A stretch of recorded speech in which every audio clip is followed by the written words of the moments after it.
Hi, this is Jeannie, and today I'm just going to make a quick bow for a Magnolia wreath.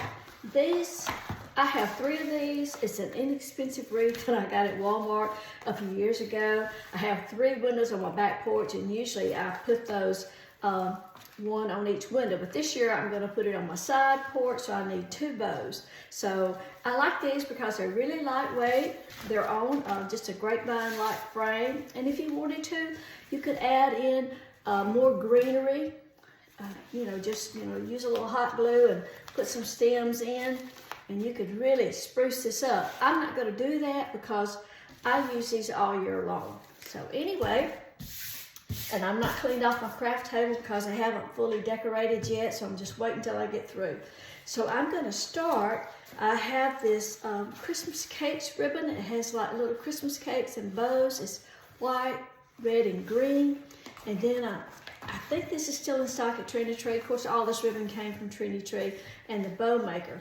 I think she may be out of the EZ Bowmakers right now, but it was Bowmakers in stock, and I grabbed the quickest one I had on my craft table.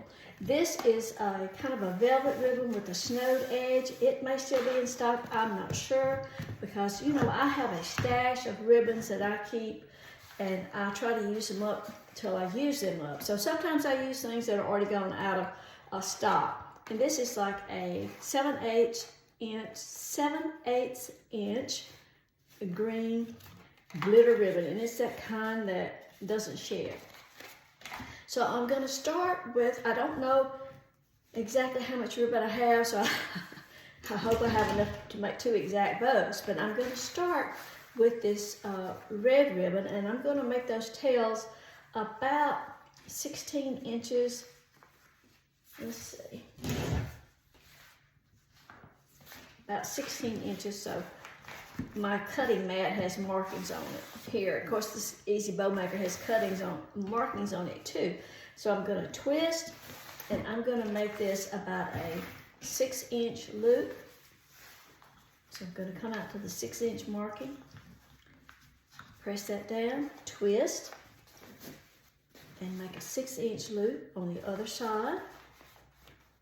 You don't need a big bow because these are not well, size-wise, they're probably about a 24-inch wreath, but they're not real full, so I don't need a big bow that's going to overpower. I am going to use 4 loops, 2 loops on each side of this red ribbon. Make them the same size. 6 inches.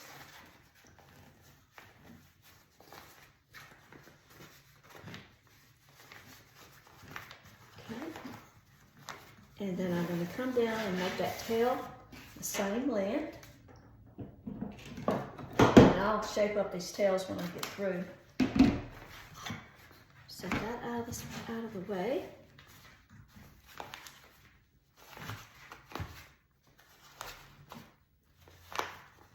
Okay. And next I'm going to use this Christmas cakes ribbon. I'm going to come down and make the tails the same length. Drop that in the center. Gonna give that a twist. I'm gonna make this loop just a little bit smaller, about like a 5.5.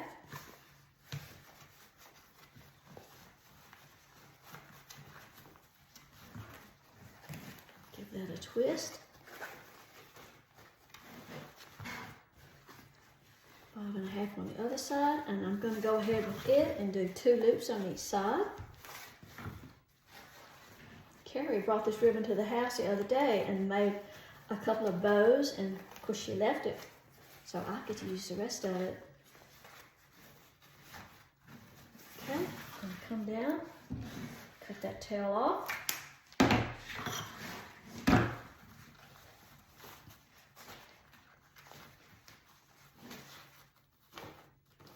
And now I'm going to finish up with my green ribbon, the most narrow ribbon.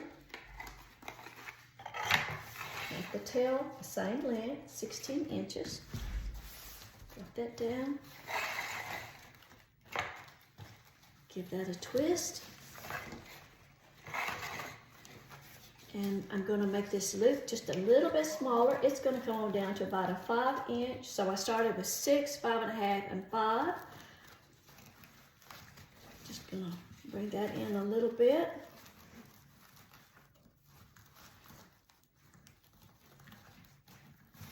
Go ahead and do, I think I've got enough to do 2 loops on each side. I don't want to run out before I get my second bow made. This is really stiff ribbon. You can see how it's holding the curl that come off of the spool. Okay. I'm using more and more of the 7/8 inch ribbon and the 5/8. I really like it, you know, when you're finishing up your center of your bows. Okay, come down, cut that tail off. Oh, I don't think I've got enough on my next bow.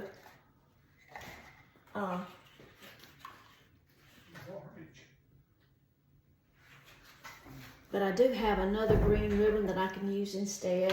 I don't have to match exactly. Okay, so now I'm going to press that down, get that stacked just as tight as I can get it. Press it down. And I'm going to use some binding wire, which I should have cut my piece before I started. And I didn't do that.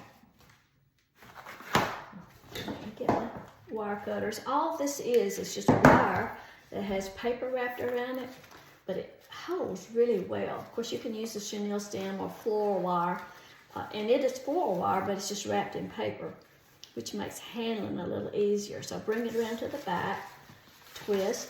I'm going to hold on to the wire and twist the bow. Okay. Now, I'm going to get all my tails coming to the front.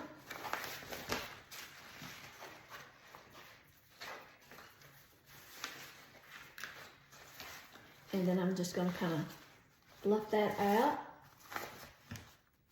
Start at the bottom and then finish these ribbons on top.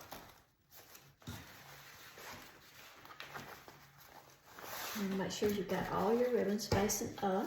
Now, this you can see, so what you can do is cover that up with a little something.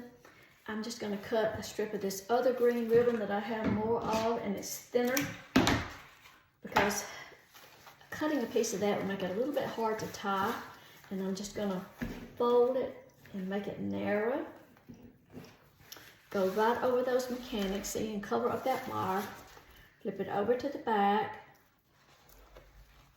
Bring it between those wires and just tie it in a knot. Of course, I cut that too long, but that's okay. Just tie that in a knot. And then I'm going to cut those ends off.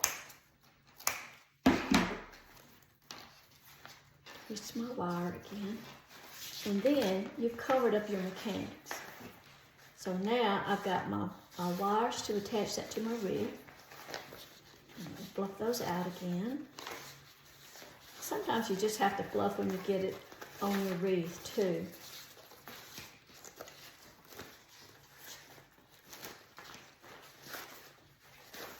And I'll run my fingers under those ribbons to kind of give them a little life.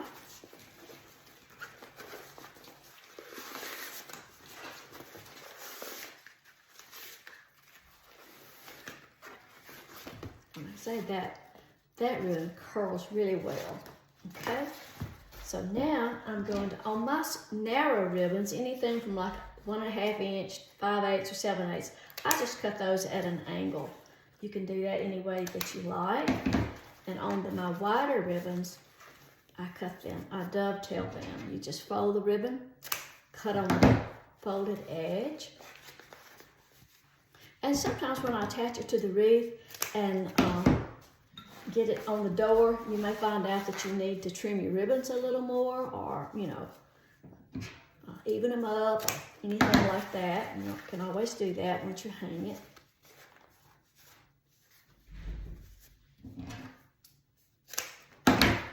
Okay, so now get my wreath.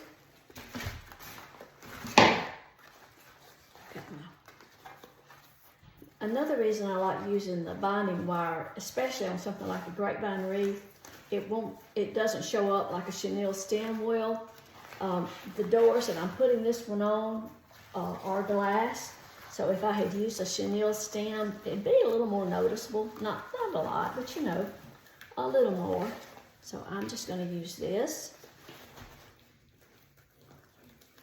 and just secure that, twisting that wire on the back. And that's it. I'll make another one just like this and go put them on the door, and we'll see how that looks.